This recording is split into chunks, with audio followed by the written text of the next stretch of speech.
In this lecture of the course on Nazi Germany, we delve into the turbulent early years of the Weimar Republic, established in the wake of Germany's defeat in World War I. On November 11, 1918, Germany signed an armistice with the Allies, ending the war, and by January 1919, the nation held elections for a new National Assembly.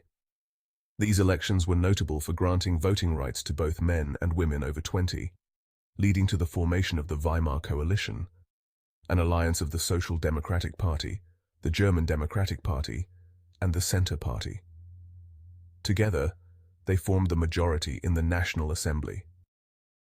Under the leadership of Philipp Scheidemann and President Friedrich Ebert, the German Republic was officially proclaimed on February 11, 1919, and the Weimar Constitution was enacted in August of that year.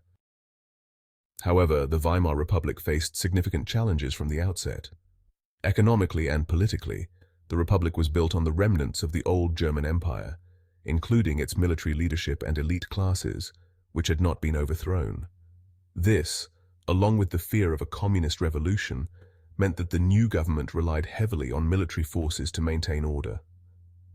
Brutal crackdowns on leftist uprisings, such as the Spartacus Revolt in early 1919, exposed the government's vulnerability and reliance on conservative military factions.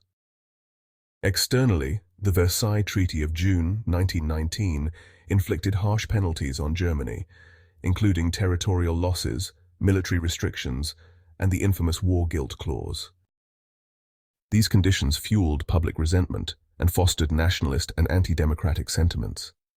The political instability was further highlighted by the Kapp Putsch of 1920, a failed right-wing coup attempt that revealed deep divisions within the country.